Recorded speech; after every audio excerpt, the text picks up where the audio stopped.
हरमीत सिंह कालका जनरल ਸਕੱਤਰ ने श्रोमणी अकाली दल बादल के प्रधान ने उन्होंने ऑन रिकॉर्ड बंगला साहब कहा है कि जिन्होंने ज़्यादा दर्द हैगा वो सीधा जाके मोदी साहब के घर के बाहर क्यों नहीं प्रोटेस्ट करते या CM ਜਿਹੜੇ योगी ने उन्होंने उत्थे नहीं जाते। उहदे ते तुहाडा की कहना है? मैं समझदा कि सर हरमीत सिंह कालका होना तो मैनू परमिशन लैन की लोड़ नहीं। जिस परिवार चों आंदे ने उस परिवार ने फुल पेज ऐड दित्ती सीगी, गोल्डन टैंपल एक्शन नू जस्टिफाई ठहराया सीगा राजीव गांधी वेले कि सज्जन कुमार अंदर कराने वास्ते भावें वो कांग्रेस की सरकार होवे भावें मोदी की सरकार होवे नासा ही धू दिता सीगा। SIT बनवाई है, सज्जन कुमार अंदर है।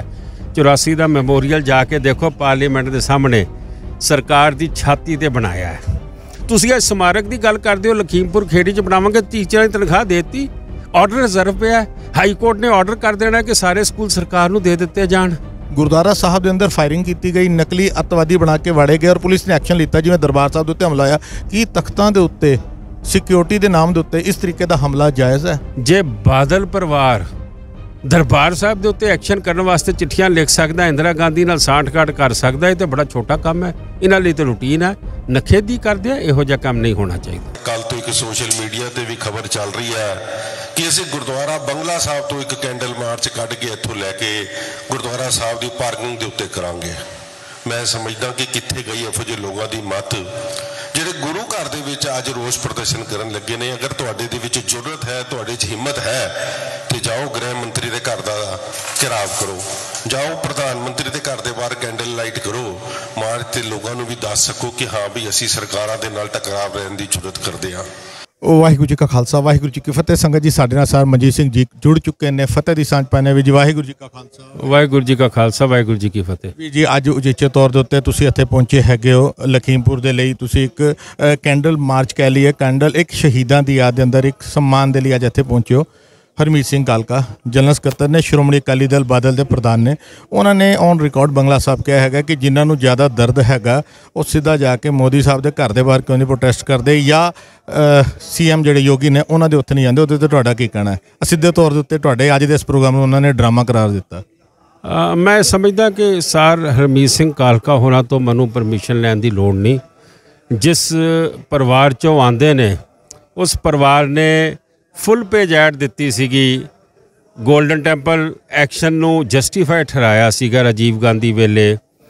जिस जगह ते तुसी खलो के मेरा इंटरव्यू लै रहे हो ना, ये सड़क बंद करन वास्ते और सरोवर की जगह लैन वास्ते ना इंदिरा गांधी नू धौणों फड़ लिया सीगा जथेदार संतोख सिंह ने।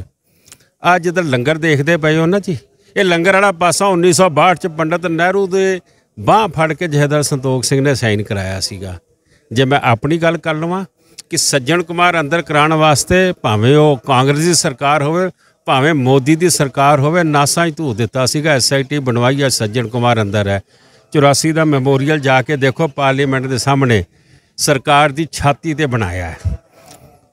जे मैं गल्लां करदा चले जावां कि जेड़े जेड़े काम सरकारां तो असीं लए ने, मैं समझदा वां ये किसी नूं दस्सण या समझण की लोड़ नहीं। कालका जी नूं मैं पुछना चाहना वा, तुसी अज अंदर जो दोपहरे अरदास कीती है, तुसी ते जदों कल साडा देखिया सोशल मीडिया ते उहदे बाद तुसी प्रोग्राम बनाते हो सारा कुछ करने वास्ते। मैं समझदा वां कि कालका जी नूं ये शोभा नहीं दिंदी जिहड़ी सीट ते बैठे ने। मैं बड़ा कुछ कह सकदा वां कालका जी और सरसा जी बारे, पर जो दिन है नहीं गा, मैं उस पासे जाना नहीं चाहता। मैं समझदा वां कि तुसी अज अकाली दल के प्रधान हो, शहीदां दी जथेबंदी ते दिल्ली गुरुद्वारा कमेटी तुहाडे कोल है, बोलते ही नहीं पे, तुसी कुसकदे ही नहीं पे। फॉर्मैलिटियां ना करो, मेहरबानी करके सानू ना समझाओ। असी जो कुछ किया वो दीवार के उत्ते लिखिया होया, लोकी सुत्ते पे भी पढ़ सकते हैं कि जथेदार संतोख सिंह जी तो लैके अज तक पिछले 70 साल मैं या मेरे परिवार ने कौम वास्ते की किया। मनजीत सिंह जी एक सवाल होर है, मनजिंदर सिंह सिरसा गए यूपी तिकोनिया इलाके पहुंचने की उन्होंने कोशिश की, पहले पुलिस ने रोक दिता, किसी होर रस्ते राही वो पहुंचे। उन्होंने उत्ते घोषणा की है कि 1 एकड़ जमीन खरीद के आप उत्ते उद्घाटन करांगे, आप उत्ते एक स्मारक बनावांगे। उदों ते तुहाडा की कहना? अगर तुसीं प्रधान होंदे तुसीं स्मारक ना बनाते? मैं समझदा वां कि ये कालका जी तो यह सवाल पूछना चाहिए सीगा जिहड़े ड्रामेबाजी की गल कर रहे हैं। सिरसा जी अज की ने? सिरसा जी इलैक्शन हारे हुए ने, की अथॉरिटी है सिरसा जी को उत्थे स्मारक बनाने की? ਹਰਮੀਤ ਸਿੰਘ ਕਾਲਕਾ ਨੂੰ ਇਹ ਪੁੱਛਣਾ ਚਾਹੀਦਾ ਹੈ ਕਿ ਅੱਜ ਐਗਜ਼ੈਕਟਿਵ ਦੀ ਮੀਟਿੰਗ ਬੁਲਾਈ ਹੋ, ਕਿਹੜੀ ਐਗਜ਼ੈਕਟਿਵ, ਜਿਹੜੀ ਐਗਜ਼ੈਕਟਿਵ ਦੇ ਅੱਧੇ ਮੈਂਬਰ ਆ ਚੁੱਕੇ ਨੇ ਤੁਹਾਡੇ। ਤੁਸੀਂ ਇਹ ਕਿਉਂ ਡਰਾਮੇਬਾਜ਼ੀ ਕਰਦੇ ਪਏ ਹੋ। ਹਾਂ, ਮੈਂ ਪੁੱਛਣਾ ਚਾਹੁੰਦਾ ਵਾਂ, ਹਸਪਤਾਲ ਬਣਨਾ ਸੀਗਾ, ਉਹਦੇ ਬਾਅਦ ਇਹ ਸਮਾਰਕ ਦੀ ਵਾਰੀ ਆਏਗੀ ਨਾ। ਕਸ਼ਮੀਰ 'ਚ ਵੀ ਉਹਨਾਂ ਨੇ ਅਨਾਉਂਸਮੈਂਟ ਕੀਤੀ। ਕਸ਼ਮੀਰ ਦੇ ਵਿੱਚ 100 ਏਕੜ ਜ਼ਮੀਨ ਲੈਣੀ ਸੀਗੀ, ਉੱਥੇ ਕਈ ਕੁਛ ਉਹਨਾਂ ਨੇ ਬਣਾਉਣਾ ਸੀਗਾ, ਉਹਦੇ ਬਾਅਦ ਇਹਦੀ ਵਾਰੀ ਆਏਗੀ ਨਾ। ਉਹਦੇ ਬਾਅਦ ਲਾਲ ਕਿਲੇ ਦੇ ਅੱਗੇ ਜਿੱਥੇ ਰਸਤਾ ਬੰਦ ਕਰਤਾ ਸੀਸਗੰਜ ਸਾਹਿਬ ਦਾ, ਉਹਦੇ ਗੇਟ ਪੱਟ ਕੇ ਲਿਆਣੇ ਸੀਗੇ, ਉਹਦੇ ਬਾਅਦ ਇਹ ਸਮਾਰਕ ਦੀ ਵਾਰੀ ਆਏਗੀ ਨਾ। ਮਿਹਰਬਾਨੀ ਕਰਕੇ ਤੁਸੀਂ ਕੀ ਕੁਝ ਕਹਿ ਚੁੱਕੇ ਹੋ ਜਿਹੜਾ ਪੈਂਡਿੰਗ ਪਿਆ। ਇਹ ਸਮਾਰਕ ਦੀ ਵਾਰੀ ਕਦੋਂ ਆਏਗੀ? ਅਗਲੇ ਮਹੀਨੇ ਜੇ ਇਲੈਕਸ਼ਨ ਹੋਗੀ, ਮੈਨੂੰ ਲੱਗਦਾ ਕਿ ਨਹੀਂ, ਲੱਗਦਾ ਹੀ ਨਹੀਂ ਕਿ ਤੁਹਾਡੇ ਮੈਂਬਰ ਤੁਹਾਡੇ ਨਾਲ ਖਲੋਣ ਵਾਲੇ ਨੇ, ਤੁਸੀਂ ਤੇ ਆਣਾ ਹੀ ਨਹੀਂ ਇਸ ਜਗ੍ਹਾ ਦੇ ਉੱਤੇ। ਛੋਟਾ ਜਿਹਾ ਸਵਾਲ ਮਨਜੀਤ ਸਿੰਘ, ਮੈਂ ਮਾਫੀ ਚਾਹੁੰਦਾ ਤੁਹਾਨੂੰ ਰੋਕ ਰਿਹਾ। ਇਸ ਵੇਲੇ ਕਾਰਜਕਾਰੀ ਪ੍ਰਧਾਨ ਨੇ, ਕੀ ਉਹਨਾਂ ਦੇ ਕੋਲ ਪਾਵਰ ਹੈ ਇਹ ਖਰਚਾ ਕਰਨ ਦੀ? ਫੰਡਸ ਦੀ ਗੱਲ ਤੇ ਸੈਕੰਡਰੀ ਹੋ ਜਾਂਦੀ ਹੈ, ਕੀ ਉਹਨਾਂ ਦੇ ਕੋਲ ਐਜ਼ ਏ ਕਾਰਜਕਾਰੀ ਪ੍ਰਧਾਨ, ਕਿਉਂਕਿ ਹਾਲੇ ਤੱਕ ਨਵੀਂ ਕਮੇਟੀ ਨਿਯੁਕਤ ਨਹੀਂ ਹੋਈ ਹੈਗੀ, ਉਹਨਾਂ ਕੋਲ ਪਾਵਰ ਹੈ ਇਹ ਸਾਰੇ ਖਰਚੇ ਕਰਨ? ਉਹਨਾਂ ਕੋਲ ਸਿਰਫ ਪਾਵਰ ਹੈ ਲੰਗਰ ਦੀ ਰਸਦ ਖਰੀਦਣ ਦੀ, ਕੜਾਹ ਪ੍ਰਸ਼ਾਦ ਦੀ, ਡੂਨਿਆਂ ਦੀ, ਪੱਤਰਾਂ ਦੀ। ਇਹ ਇਹਨਾਂ ਕੋਲ ਪਰਮਿਸ਼ਨ, ਇਹ ਇਹਨਾਂ ਦੇ ਕੋਲ ਅਥਾਰਟੀ ਹੈ।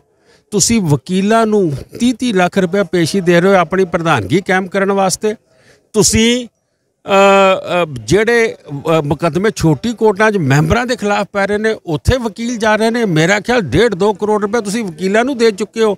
ਤੁਸੀਂ ਇਹ ਸਮਾਰਕ ਦੀ ਗੱਲ ਕਰਦੇ ਹੋ, ਲਖੀਮਪੁਰ ਖੇੜੀ 'ਚ ਬਣਾਵਾਂਗੇ, ਟੀਚਰਾਂ ਦੀ ਤਨਖਾਹ ਦੇਤੀ, ਆਰਡਰ ਰਿਜ਼ਰਵ ਪਿਆ।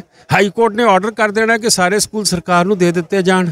ਮੈਂ ਇਹ ਸਮਝਦਾ ਵਾਂ ਕਿ ਇਹੋ ਜਿਹੀ ਹੋਛੀ ਰਾਜਨੀਤੀ, ਇਹੋ ਜਿਹੇ ਲੱਚਰਪੁਣੇ ਦੀ ਜਿਹੜੀ ਗੱਲ ਆ, ਇਹ ਨਹੀਂ ਕਰਨੀਆਂ ਚਾਹੀਦੀਆਂ। ਅਖਿਲਾ ਸਵਾਲ, ਪਟਨਾ ਸਾਹਿਬ ਤੋਂ ਖਬਰ ਆ ਰਹੀ ਹੈਗੀ ਕਿ ਉੱਥੇ ਤਖਤ ਸ਼੍ਰੀ ਪਟਨਾ ਸਾਹਿਬ ਦੇ ਅੰਦਰ ਇੱਕ ਮੌਕ ਡਰਿਲ ਕੀਤੀ ਗਈ ਕਿ 2-3 ਦਿਨ ਬਾਅਦ ਰਾਸ਼ਟਰਪਤੀ ਕੋਵਿੰਦ ਜੀ ਜਿਹੜੇ ਉੱਥੇ ਪਹੁੰਚਣ ਵਾਲੇ ਹੈਗੇ ਨੇ, ਉਹਨਾਂ ਦੀ ਸਿਕਿਉਰਿਟੀ ਨੂੰ ਮੱਦੇ ਰੱਖਦੇ ਹੋਏ ਉੱਥੇ ਮੌਕ ਡਰਿਲ ਕੀਤੀ ਗਈ। ਗੁਰਦੁਆਰਾ ਸਾਹਿਬ ਦੇ ਅੰਦਰ ਫਾਇਰਿੰਗ ਕੀਤੀ ਗਈ, ਨਕਲੀ ਅੱਤਵਾਦੀ ਬਣਾ ਕੇ ਵਾੜੇ ਗਏ ਔਰ ਪੁਲਿਸ ਨੇ ਐਕਸ਼ਨ ਲਿੱਤਾ। ਜਿਵੇਂ ਦਰਬਾਰ ਸਾਹਿਬ ਦੇ ਉੱਤੇ ਹਮਲਾ ਹੋਇਆ, ਕੀ ਤਖਤਾਂ ਦੇ ਉੱਤੇ ਸਿਕਿਉਰਿਟੀ ਦੇ ਨਾਮ ਦੇ ਉੱਤੇ ਇਸ ਤਰੀਕੇ ਦਾ ਹਮਲਾ ਜਾਇਜ਼ ਹੈ? ਮੌਕ ਡਰਿਲ ਜ਼ਰੂਰ ਹੈ ਦਿਖਾਵੇ ਦੇ ਲਈ ਸਿਕਿਉਰਿਟੀ ਦਾ, ਕੀ ਸਾਡੇ ਤਖਤ ਸਾਹਿਬਾਂ ਨੂੰ ਇੰਜ ਯੂਜ਼ ਕੀਤਾ ਜਾ ਸਕਦਾ?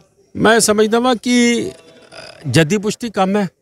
ਜੇ ਬਾਦਲ ਪਰਿਵਾਰ ਦਰਬਾਰ ਸਾਹਿਬ ਦੇ ਉੱਤੇ ਐਕਸ਼ਨ ਕਰਨ ਵਾਸਤੇ ਚਿੱਠੀਆਂ ਲਿਖ ਸਕਦਾ, ਇੰਦਰਾ ਗਾਂਧੀ ਨਾਲ ਸਾਂਠ-ਗਾਂਠ ਕਰ ਸਕਦਾ, ਇਹ ਤਾਂ ਬੜਾ ਛੋਟਾ ਕੰਮ ਹੈ। ਇਹਨਾਂ ਲਈ ਤਾਂ ਰੂਟੀਨ ਹੈ, ਨਖੇਦੀ ਕਰਦੇ ਆ, ਇਹੋ ਜਿਹਾ ਕੰਮ ਨਹੀਂ ਹੋਣਾ ਚਾਹੀਦਾ। ਬਿਲਕੁਲ ਸੰਗਤ ਜੀ, ਸਾਡੇ ਨਾਲ ਨੇ ਸਰ ਮਨਜੀਤ ਸਿੰਘ ਜੀ ਕੇ ਉਚੇਚਾ ਤੌਰ ਦੇ ਉੱਤੇ ਜਿਹੜੇ ਇਸ ਜਗ੍ਹਾ ਦੇ ਉੱਤੇ ਹੁਣ ਇੱਥੇ ਕੈਂਡਲ ਮਾਰਚ ਹੋਣਾ, ਤੇ ਆਪਾਂ ਜਿਹੜੇ ਬੜੇ ਖਾਸ ਸਵਾਲ ਸਨ ਅਸੀਂ ਇਹਨਾਂ ਤੋਂ ਪੁੱਛੇ ਹੈਗੇ, ਤੇ ਆਪਾਂ ਬਹੁਤ ਜਲਦ ਇਸ ਪੂਰੇ ਪ੍ਰੋਗਰਾਮ ਨੂੰ ਕਵਰ ਕਰਦੇ ਹੈਗੇ ਆ ਤੇ ਅਗਲੇ ਇਸ਼ੂਜ਼ ਦੇ ਨਾਲ ਦੁਬਾਰਾ ਜੁੜਨੇ ਆ। ਲੈਣੇ ਇਜਾਜ਼ਤ। ਵਾਹਿਗੁਰੂ ਜੀ ਕਾ ਖਾਲਸਾ, ਵਾਹਿਗੁਰੂ ਜੀ ਕੀ ਫਤਿਹ।